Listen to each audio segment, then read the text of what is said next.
जय हिंद मेरे प्यारे बच्चों। तो कैसे हो आप लोग? आई होप मैं उम्मीद करता हूँ कि आप मस्त और बेहतर होइएगा। चलिए आज हम आपको फूलों की दुनिया में लेके चलते हैं, क्योंकि इंसानों की दुनिया से हम लोग तंग आ चुके हैं ना। चलिए आज मेरा टॉपिक का नाम ही है पुष्पीय पौधों में लैगिंग जनन। इसके बारे में आज हम आपको वो जानकारी देंगे। आपका कोई भी एग्ज़ाम, कोई भी एग्ज़ाम हो, मैट्रिक का हो या फिर कंपटीशन का एग्ज़ाम हो या कोई भी एग्ज़ाम हो, अगर फूल से रिलेटिव अगर आपको ऑब्जेक्टिव पूछा जाए या सब्जेक्टिव पूछा जाए, इससे बाहर एक भी क्वेश्चन नहीं जाने वाला है। और जो हम आपको बताएंगे ना, एक बार आप ध्यान से देख लीजिएगा ना, एक भी क्वेश्चन बाहर नहीं जाने वाला है। चलिए, अगर आपसे कभी पूछा जाए क्या आपको पता है फूल एक लिंगी होता है या फिर दो लिंगी, तो आप क्या जवाब दीजिएगा? सबसे पहले यह जान लीजिए, फूल जो है एक लिंगी भी हो सकता है और दो लिंगी भी हो सकता है। दो लिंगी को ही हम लोग उभयलिंग बोलते हैं। अब जान लीजिए एक लिंगी होता क्या है और दो लिंगी होता क्या है। एक लिंगी का मतलब होता है कि नर भी अलग हो और मादा भी अलग हो ना। अब नर और मादा क्या होता है? अब चलिए, बायो की दुनिया में हम जब कदम रखते हैं, बायो की दुनिया में जब हम पढ़ने के लिए जाते हैं, तो वहाँ पे क्या होता है, पुरुष के जगह पे नर को लिया जाता है और स्त्री के जगह पे मादा को लिया जाता है, ठीक है। लेकिन जब फूल की दुनिया में आते हैं, पुष्प की दुनिया में आते हैं, फूलों के बारे में जब हम पढ़ते हैं, तो यहाँ पे नर के जगह पे क्या लेते हैं, पुंकेसर लेते हैं, और स्त्री के जगह पे मतलब मादा की जगह पे क्या लेते हैं, स्त्री केसर लेते हैं, ठीक है। यह आपको पता होना चाहिए। चलिए, यहाँ पे कह रहा है कि पौधे का जनन अंग कौन सा है। अगर आपसे क्वेश्चन पूछा जाए कि पौधों का जनन अंग कौन सा है, तो आप क्या बोलिएगा? पुष्प होता है, फूल होता है ना। अब कहता है कि फूलों के अध्ययन ना, फूलों का जो हम लोग अध्ययन करते हैं, कहाँ पे करते हैं? एंटोलॉजी में करते हैं। देखिए यहाँ पे एंटोलॉजी, फूलों का अध्ययन एंटोलॉजी कहलाता है, ठीक है। उसके बाद है फूलों के मुख्य कार्य क्या है। फूलों का क्या कार्य है? फल का निर्माण करना। चलिए, फूल एक लिंगी है या दो लिंगी, हम इसके बारे में चर्चा कर रहे थे। देखिए, फूल एक लिंगी भी होता है, दो लिंगी भी होता है। आप पूछिएगा कि सर आप जो पढ़ा रहे हैं क्या एक लिंगी है दो लिंगी? इसके बारे में जो पढ़ा रहे हैं ना, यह दो लिंगी है। क्यों? इसी में नर है और इसी में मादा भी है, ठीक है। और जो जहाँ पे नर अलग हो और मादा अलग हो, जैसे कि हम लोग अपने बात कर रहे हैं, जीव जंतु की बात कर रहे हैं, वह एक लिंगी होता है, ठीक है। और यह दो लिंगी है।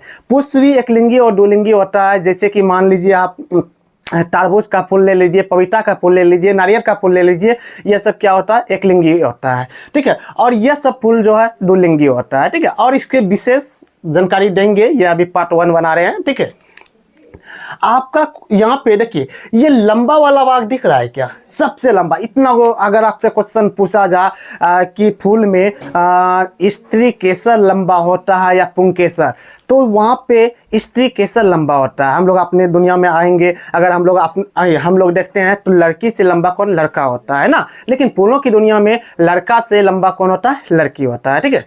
अब यहाँ पे देखिए, यह वाला जो आपको दिख रहा है, यह वाला यहाँ से देखिए, यहाँ पे देखिए गोल दिख रहा है, ये मोटा टाइप का दिख रहा है, लोटा टाइप का। यह जो होता है ना, इसको हम लोग अंडाशय बोलते हैं। जब यहाँ से जाके जब ऐसे क्या होता है, मतलब चिपकने लगता है, उसको हम लोग वर्तिका बोलते हैं। और ऊपर में जाके इस टाइप का जो देखने को मिलता है, उसको हम लोग बोलते हैं वर्तिकाग्र, ठीक है। तो आपको पता है ये अंडाशय हो गया, और यह वाला जो मतलब सिप गया, उसको हम वर्तिका बोलते हैं, और इसको हम लोग वर्तिकाग्र बोलते हैं। यह ना स्त्री का पार्ट है, ठीक है। हम बांट दिए हैं, देखिए वर्तिकाग्र, वर्तिका और अंडाशय को स्त्री का पार्ट दे दिए हैं, ठीक है। मतलब यह जो है मादा की पार्ट हो गया, ठीक है। अब जब मादा का हुआ तो पुरुष का भी होगा ना। चलिए, पुरुष का ना, पुरुष इसमें बहुत ज़्यादा होता है और उसका आकार स्त्री से क्या होता है? छोटा होता है। देखिए यहाँ पे यह वाला जो दिख रहा है ना, यह क्या होता है? पुरुष का पार्ट होता है, ठीक है। ऊपर में परागकोश पाया जाता है, और यह वाला जो दिख रहा है, यह लंबा रंग का, इसको हम लोग तंतु बोलते हैं, ठीक है। यह दोनों किसका पार्ट होता है? पुंकेसर का, मतलब पुरुष का पार्ट होता है, ठीक है। अब देखिए दलपुंज क्या होता है। यहाँ पे दलपुंज को हम लोग पंकुली बोलते हैं। पंकुली कब बोलेंगे? जब वो दलपुंज अलग अलग हो जाएगा। देखिए यह पूरा मान लीजिए गुलाब का फूल है, मान लीजिए, ठीक है, यह गुलाब का फूल है, ठीक है। यह दिख रहा है ना, एक पार्ट हो गया, दो पार्ट, इसमें फूल कितना पंकुड़ी आता है? जब गुलाब का फूल आपको दिया जाए, बोलेंगे इसको गिनने के लिए पंकुड़ी को, तो रंग बिरंगा जो पत्ती होता है उसी को हम लोग पंकुड़ी बोलते हैं। उसको गिनने के लिए बोला जाए तो कितना, मतलब 10, 15 कुछ भी हो सकता है।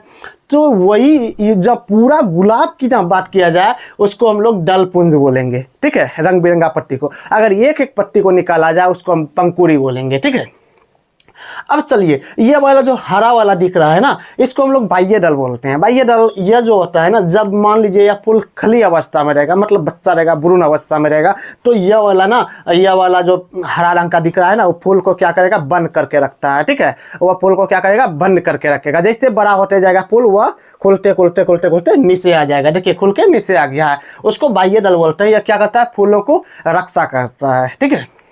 वो टाइम टेबल पे भोजन का भी प्रावधान कर देता है फूलों को, ठीक है। अब देखिए यहाँ पे क्या होता है, यहाँ पे उरीन, उरीन के बारे में जानते हैं। यह जो दिख रहा है, जिसको हम लोग पकड़ के गिफ्ट करते हैं किसी को ना, किसी को जो अच्छा लगता है उसको हम गिफ्ट करते हैं ना, तो उसी वही यही पकड़ के ना करते हैं, उसको उरीन तो बोलते हैं, ठीक है। और यह क्या होता है, थोड़ा सा हार्ड होता है, मतलब टाइट होता है और लंबा होता है, ठीक है। और इसी पे डिपेंड करता है पूरा फूल, ठीक है। मान लीजिए कि अगर विरिंट ना होता तो क्या यह फूल कहाँ पे रहता, संभवतः होता नहीं। तो विरिंट का बहुत कार्य है फूलों को सही ढंग से व्यवस्थित करने में, ठीक है। अब चलिए, अब पुष्पासन, यह वाला जो पार्ट दिख रहा है, यह वाला, इसको हम लोग पुष्पासन बोलते हैं। पुष्पासन का मतलब समझ रहे हैं, आसन का मतलब होता है बैठना, और वहाँ पे लगा हुआ है पुष्पासन, मतलब पुष्प का बैठना, मतलब जहाँ पे पुष्प बैठता है उसी को हम लोग बोलते हैं पुष्पासन। देखिए यह वाला जो भाग दिख रहा है, तो इस पे क्या है, फूल आराम से बैठा हुआ है ना, तो उसी को हम लोग बोलते हैं पुष्पासन। चलिए, यह फूलों की संरचना था, ठीक है। अब इसके बारे में, यह तो हम आपको फिगर बता दिए, ठीक है। अब इसके बारे में एक एक पॉइंट को हम बारीकी से समझाएंगे और लिखे भी हैं। अगर आप स्क्रीनशॉट लेना चाहते हैं तो स्क्रीनशॉट ले सकते हैं, ठीक है। अब देखिए यह फूलों को ना हम कितने भागों में बांट दिए हैं। देखिए फूलों को हम 5 भाग में बांट दिए हैं। फूलों को कितने भाग में बांट दिए हैं, 5 भाग में। पहला है पुष्पासन, हम लोग क्या जानते हैं, पुष्पासन जिसपे फूल बैठता है। और उसके बाद है बाह्य दलपुंज। बाह्य दलपुंज क्या होता है कि बाहरी भाग जो यह वाला दिख रहा है, इसी को बाह्य दलपुंज कहते हैं। यह फूल को रक्षा करता है। और दलपुंज, दलपुंज को हम पंखुड़ी भी बोलते हैं, रंग बिरंगा होता है जो फूलों को आकर्षित करता है ना। कभी कभी तो हम लोग को भी आकर्षित कर लेता है पंखुड़ी ना। कोई भी कहीं जाते हैं, गुलाब का फूल देख लिया, नहीं साटे हुए भी उसको क्या करते हैं, तोड़ लेते हैं ना कहीं हमको भी आकर्षित कर लिया। चलिए, अब कहता है कि यहाँ पे पुमंग क्या होता है।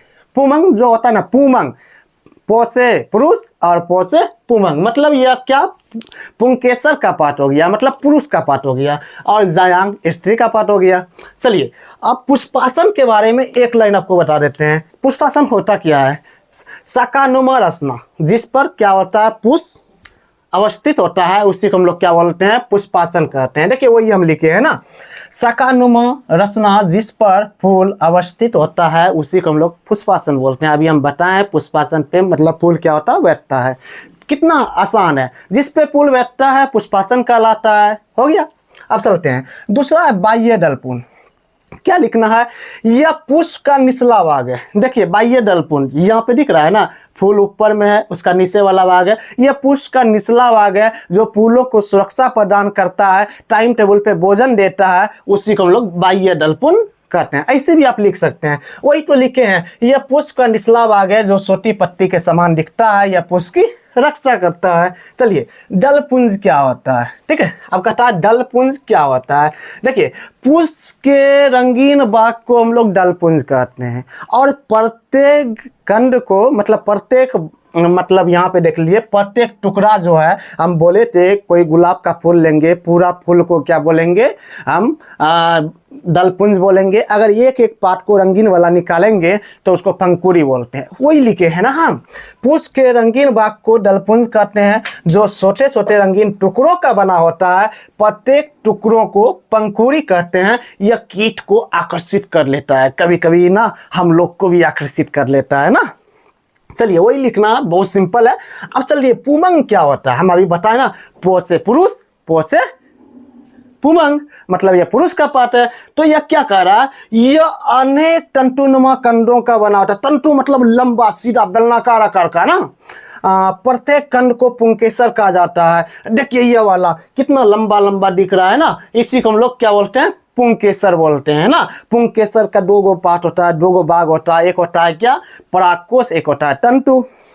चलिए वही न लिखे हैं, यह अनेक तंतुनुमा कंडों का बना होता है, प्रत्येक कंड को पुंकेसर कहा जाता है, यह पौधे का नर जन्नांग है। अभी बताया ना पुरुष का पार्ट है मतलब नर जन्नांग है। अब चलिए मतलब यहाँ पे पुंकेसर का दो भाग है, अभी बताए थे, एक होता है परागकोश, एक होता है तंतु। परागकोश किसको बोलते हैं? सबसे ऊपर वाला भाग को दिख रहा है ना परागकोश, इसमें परागकण रहता है, ठीक है, जिसको हम लोग सोते हैं ना कभी कतार पीला जैसा पाउडर लग जाता है, वही तो है हार्मोन। नर का अगर बात किया जाए, पुरुष का बात किया जाए, जैसे कि हम लोग में शुक्राणु होता है ना, उसी तरह से उसका काम क्या करता है, वह पीला वाला पाउडर जिसको हम लोग परागकण बोलते हैं, ठीक है, परागकोश के अंदर यहाँ पे रहता है, ठीक है। देखिए यहाँ पे वही लिखे है ना। चलिए यह तो हम दूसरा नंबर का बता दिए। तंतु क्या होता है, देखिए ये वाला तंतु जो है लंबा रंग का नली समान, ठीक है, उसी को हम लोग तंतु बोलते हैं। लचीला होता है, फूल जब आपको दिया जाए, जब उसको पकड़िएगा ना लचीला हिले डोलेगा, ठीक है। अब देखिए यह लचीला पतला तथा लंबा होता है, ठीक है, जो पुष्प से क्या होता है, जुड़ा हुआ होता है। देखिए पुष्प से जुड़ा हुआ होता है। परागकोश के बारे में बताए थे, यह एक दानेदार रचना जो तंतु के ऊपर अवस्थित रहता है। इसे छूने पर हमारे हाथों में पीला रंग के पाउडर लग जाता है, ठीक है, वही तो है उसका हार्मोन ना। जैसे कि हम लोग में शुक्राणु होता है, उसमें क्या होता है, परागकण होता है, ठीक है। उसको जब हम लोग फूल को छुएंगे ना परागकोश को, यहाँ पे पीला टाइप का क्या होगा, संरचना लग जाएगा, दानेदार टाइप का होता है, ठीक है। अब चलते हैं जायांग क्या होता है, यह स्त्री का पार्ट हो गया। जायांग फूल के मध्य वाले भाग में अवस्थित रहता है, उसी को हम लोग जायांग बोलते हैं। यह वाला दिख रहा होगा आपको हरा रंग का, बीच में यह वाला, इसी को हम लोग जायांग बोलते हैं। यह क्या होता है, मादा का एक पार्ट होता है, ठीक है। और इसमें ना 3 भाग बांटा गया है, जो कि स्त्री के अक्षर होता है, ठीक है। देखिए इसमें ना 3 भाग, एक वर्तिकाग्र है, यहाँ पे क्या होता है, चिपचिपा टाइप का पदार्थ होता है, लट लट करने वाला होता है, ठीक है। और वर्तिकाग्र में क्या होता है, चिपचिपा वाला पदार्थ होता है। और वर्तिका मतलब क्या होता है, यह वाला लंबा वाला जो नली गया है, यह चिपक के पतला हो जाता है, देख लीजिए। उसके बाद नीचे में अंडाशय होता है, या तीनों को मिला दिया, स्त्री केसर का यह पात दे दिया, वही तो लिखे हैं। पुष्प के मध्य में पाई जाने वाली रचना को ही जायांग कहते हैं। यह पौधे का मादा जन्नांग है ना, मादा मतलब स्त्री का जन्नांग है। अब स्त्री केसर के 3 भाग होते हैं, कौन कौन सा होते हैं, एक तो होता है वर्तिकाग्र, एक होता है वर्तिका, एक होता है अंडाशय। यहाँ पे आपको दिख रहा होगा, एक होता है वर्तिकाग्र, एक होता है वर्तिका, एक होता है अंडाशय। वर्तिकाग्र क्या होता है, ठीक है। अब देख लीजिए अंडाशय के सबसे ऊपरी वाला भाग ना, सबसे ऊपरी वाला भाग या वर्तिका के ऊपर वाला भाग, जहाँ पे चिपचिपा टाइप का पदार्थ रहता है, उसी को वर्तिकाग्र कहते हैं ना। फूल को देख के ही हम बता दिए, अब वही लिखा हुआ है, देख लीजिए। यह स्त्री केसर का सबसे ऊपरी भाग है, जो प्रायः क्या होता है, चिपचिपा टाइप का होता है ना। अब वर्तिका क्या होता है, देखिए वर्तिकाग्र के नीचे, इसके नीचे है ना, वर्तिकाग्र के नीचे नली नुमा रचना को वर्तिका कहा जाता है। देख लीजिए ये नली टाइप का है ना, वर्तिकाग्र के नीचे वर्तिका पाई जाती है, जो नली नुमा संरचना टाइप का बना हुआ है। कितना आसान है। अंडाशय, अंडाशय क्या बोले हैं, सबसे नीचे फूला हुआ भाग को अंडाशय कहते हैं। देखिए यहाँ से आया, देखिए फूला हुआ ना, लोटा टाइप का इस टाइप का लग रहा है ना, देखिए यहाँ से उसके बाद यहाँ से, देखिए यह वाला जो यहाँ से यहाँ तक आया है, यह वाला फूला हुआ भाग है, इसी को हम लोग अंडाशय बोलते हैं। इसके अंदर में क्या बीजांड पाया जाता है, जिसको युग्म बोलते हैं, मादा युग्मक, ठीक है। देखिए यहाँ पे अंडाशय, सबसे नीचे का फूला हुआ भाग को अंडाशय कहते हैं। अंडाशय इस टाइप का दिया हुआ है। सबसे ऊपर वाला भाग को वर्तिकाग्र बोलेंगे, या चिपका हुआ जो भाग है उसको वर्तिका बोलेंगे, इसको अंडाशय बोलेंगे। और इसके अंदर जो बीज पाया जाएगा बीजांड बोलेंगे, जो क्या होता है, मादा युग्मक का युग्मक होता है, ठीक है। अब कहता है पुष्प में जनन की प्रक्रिया निम्नलिखित चरणों में पूरी होती है। अब जो सवाल था यह हम पढ़ लिए थे, फूल को ना 5 भाग में बांटा था। अब बोलता है कि इसका ना जनन की प्रक्रिया कैसे संपन्न होगा। 3 चरण हम दिए हैं। एक तो हम पहला दे दिए हैं परागन। परागन का मतलब होता है, परागन का मतलब क्या होता है हम बता देते हैं। फूलों में ना पहले जान लीजिए, फूलों में ना परागन बहुत तरीके से होता है। एक तो हवा के द्वारा होता है, पक्षी के द्वारा होता है, जानवर के द्वारा होता है, कभी कभी हम लोग के द्वारा भी होता है, मधुमक्खी के द्वारा होता है, कीड़ा मकोड़ा के द्वारा होता है। जान लीजिए इतना तरीकों से फूलों में परागन होता है। अब परागन का मतलब होता क्या, अब यही समझना सारे ना, परागन होता क्या है। मान लीजिए जैसे कि हम लोग अपने में बात करते हैं, नर और मादा, ठीक है। नर का जो शुक्राणु है और मादा का जो अंडाणु है, जब ये दोनों मिलता है तो क्या कहलाता है, क्या कहलाता है? वहाँ पे क्या कहलाता था? तो वहाँ पे क्या बोलते हैं, निषेचन कहलाता था। और यहाँ पे क्या कहलाएगा पता है? यहाँ पे कराएगा परागन, ठीक है। वही भी देख लीजिए, यहाँ पे मान लीजिए यह वाला यहाँ से परागकण निकलेगा। परागकण पीला टाइप का होता है। यहाँ से मान लीजिए हम निकाल रहे हैं, ठीक है, ब्लू पेन से निकाल रहे हैं। यहाँ पे देखिए निकाल रहे हैं, इससे हम निकाल रहे हैं, ठीक है, यहाँ तक है। अब यह सोचिए, यह बड़ा है, यह छोटा है, कभी अपने से वहाँ पे जाएगा? एक माध्यम होना चाहिए जाने के लिए। यह कोई भी माध्यम हो, हवा हो, पक्षी हो, मधुमक्खी हो, या फिर कीड़ा मकोड़ा, कुछ भी हो सकता है ना। तो मान लीजिए कि मधुमक्खी इस पे आके बैठ गई ना, कैसे आई? क्योंकि इसका पत्ती ना पंखुड़ी रंग बिरंगा है, उसको आकर्षित कर लिया अपने ओर ना। तो यहाँ पे आई और जैसे मधुमक्खी बैठी ना, तो उसके पैर में एक बाल जैसा संरचना होता है। यहाँ जब भी बैठेगा ना, उसको पीला रंग का पाउडर लग जाएगा, ठीक है। हम लोग इस फूल को सोएंगे ना, यहाँ पे पीला रंग का लग जाएगा, ठीक है। यह मधुमक्खी उड़ते उड़ते यहाँ पे आ गई। अब यहाँ पे आपको क्या बताया, चिपचिपा टाइप का, लट लट टाइप का एक पदार्थ रहता। जैसे यहाँ पे बैठी ना, उससे परागकण जो उसमें उसके पैर में लगा था ना, यहाँ पे सट गया। तो क्या हो गया? इसी को हम लोग बोलते हैं परागन, ठीक है, उसी को हम लोग परागन। लेकिन परागन का ना दो पार्ट होता है, एक होता है स्वपरागन, एक होता है पर परागन ना। अब यहाँ पे देख लीजिए, पहले यहाँ पे देख लीजिए परागन होता क्या है। यहाँ पे स्वपरागन पर परागन के बारे में बाद में बताते हैं, पहले यहाँ जान लीजिए। परागकणों के परागकोश से निकलकर ना, अब यहाँ पे देख लीजिए, परागकोश से परागकण निकलकर पुष्प के वर्तिकाग्र तक पहुंचने की क्रिया को ही परागकण कहते हैं, परागन कहते हैं, ठीक है, वही है ना परागन। परागकणों के परागकोश से निकलकर उसी पुष्प या उस जात के दूसरे पुष्प के वर्तिकाग्र तक पहुंचने की क्रिया को परागकण कहते हैं। अब हम इसको दो भाग में बांटते हैं, एक होता है परागन, एक होता है स्वपरागन ना। अब देखिए यहाँ पे होता क्या है, पर परागन और स्वपरागन। पहले हम स्वपरागन समझ लेते हैं। ये आपको दिख रहा होगा ना, ये ब्लू वाला यहाँ दिख रहा है ना, वो होता है पुंकेसर का पात। और ये लंबा वाला लाल वाला दिख रहा है ना बीच में, यह वाला, इसको हम लोग बोलते हैं स्टिकेसर का पात। मतलब यहाँ पे क्या होगा, वर्तिकाग्र है और यहाँ पे क्या है, परागकोश है, ठीक है। अब मान लीजिए इसी फूल से, मान लीजिए इसी फूल से यहाँ पे निकल कर यहाँ पे आ रहा है, यहाँ पे परागकण निकल के वर्तिकाग्र तक आ रहा है। ये एक ही फूल है, उसी में यह क्रिया हो रहा है, मतलब स्वपरागन हो गया। या फिर यहाँ से निकल के यह वर्तिकाग्र तक, मतलब वही पौधा है लेकिन उसमें फूल बहुत सारा है।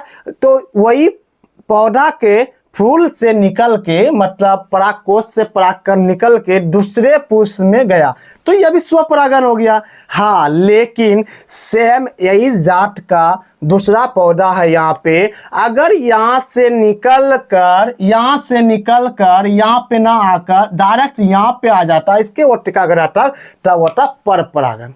समझे?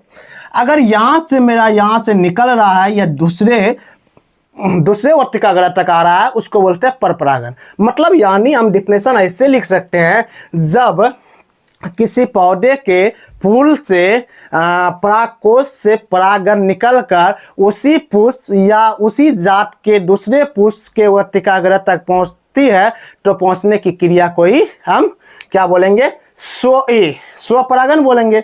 अगर पर परागन की डिफिनेशन पूछा जाए, बोलना है जब किसी परागकोश से परागकण अगर एक ही पौधे के पुष्प में या वही पौधा के दूसरे पुष्प में वर्तिकाग्र तक पहुंचती है, तो उसको हम लोग पर परागन बोलते हैं ना। अब यह मेरा परागन। अब यहाँ पे अगर आपसे पूछा जाए कि क्वेश्चन में पर परागन अच्छा होता है या फिर स्वपरागन अच्छा होता है, तो आपका क्या जवाब होगा? आपका जवाब होना चाहिए पर परागन सबसे बढ़िया होता है। आप पूछिए कैसे? आप लोग गिफ्ट किए होंगे गुलाब का फूल, सबको क्या होगा? हम लोग भी किए हैं। जैसे हम लोग पकड़ के उरिंट पकड़ के, मतलब ये वाला पार्ट को पकड़ के हम गिफ्ट करते हैं, देखे होंगे गिफ्ट किया हुआ ना फूल बहुत सुंदर लगता है देखने में ना। क्यों लगता है? अब कभी आपका दिमाग में आया है? जो हम लोग गिफ्ट करते हैं वह बहुत सुंदर लगता है, और जो हम लोग अपने घर में लगाते हैं उसमें एक दो अच्छा रहता है, और सब क्या होता है मतलब पंखुड़ी फैल जाता है, बिटर जाता है, अच्छा लगता ही नहीं देखने में। अगर बोलेंगे कि आपके घर में जो फूल है वही जाके गिफ्ट कीजिएगा, नहीं कीजिएगा। रीजन क्या है? उसमें स्वपरागन हुआ। जब स्वपरागन होता है ना, फूलों का आकार, फूलों का बनावट क्या होता है, सही नहीं होता है। पंखुड़ी बिटर जाता है, दाना इधर हो गया, पुंकेसर इधर हो गया, मतलब एक दो सही रहेगा, उसके बाद जितना भी फूल होगा सही ढंग से नहीं होता है। और पर परागन में मतलब क्या होता है कि फूल का बनावट और फूल का आकार बहुत सुंदर लगता है देखने में, मतलब हम लोग बहुत ज़्यादा आकर्षित होते हैं। अब यह सोचे हैं कि यह रंगीन फूल की बात कर रहे हैं हम लोग, यह दिन में उगने वाले फूल की बात कर रहे हैं। यह जब दिन में उगता है तो इसका पंखुड़ी जो है रंग बिरंगा होता है, या फूलों को आकर्षित कर लेता है, हम लोग को आकर्षित कर लेता है। अगर मान लीजिए जो रात में उगता है उसका रंग कैसा होता है? उसका रंग तो उजला होता है। वह फूलों को आकर्षित कैसे करता है? देखिए, वह फूलों को आकर्षित इस टाइप से करता है, उससे सुगंध निकलता है, खुशबू निकलता है, मतलब इतना ज़्यादा आकर्षक खुशबू होता है जिसको हम लोग सूंघने के बाद ना उसके करीब आ जाते हैं। तो उसी तरह वह कीड़ा मकोड़ा को आकर्षित करता है उसका खुशबू।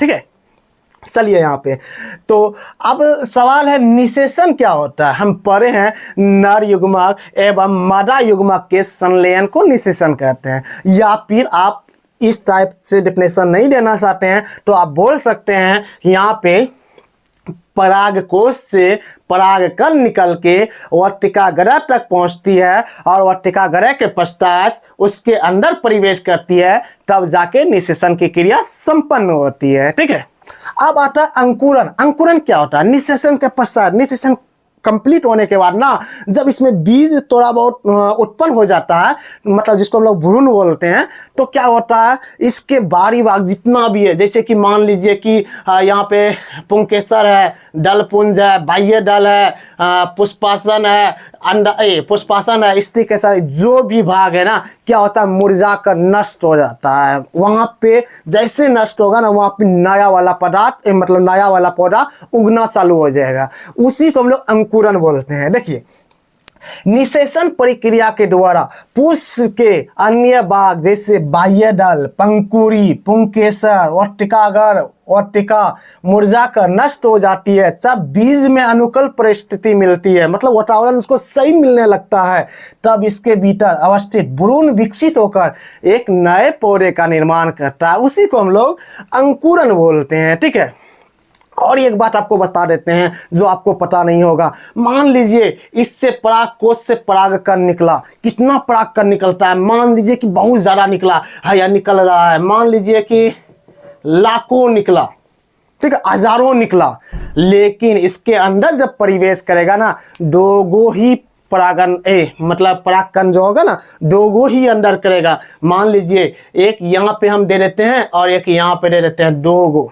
ठीक है, इसके अंदर जब भी प्रवेश करेगा दो करेगा। हम लोग अपने मानव के बारे में जब पढ़े थे, क्या होता है शुक्राणु एक प्रवेश करता है, लेकिन इसमें दो प्रवेश करता है। इसके पास कितना अंडाणु रहता है, मतलब युग्मक कितना रहता है? 3 गो रहता है। फूलों के पास 3 गो रहता है। परागकण कितना आता है? 2 गो आता है। जब यह एक और यह एक मिलता है ना, तो क्या बीज या फल का निर्माण होता है। ठीक है, अगर आपसे क्वेश्चन पूछा जाए कि परागकोश से जो परागकण निकलता है वर्तिकाग्र के अंदर जो प्रवेश करता है कितना करता है, तो आप बोलिएगा 2 गो। और कितना भाग लेता है? तो 1 गो भाग लेता है। और मतलब मादा युग्मक में कितना अंडाणु पाया जाता है? 3 गो। भाग कितना लेता है? 1। ठीक है, यही था। अगर इससे एक भी क्वेश्चन आपके एग्जाम में बाहर चला जाए तब बोलिएगा ना तो आज तक बाहर गया है ना कभी जाएगा। धन्यवाद।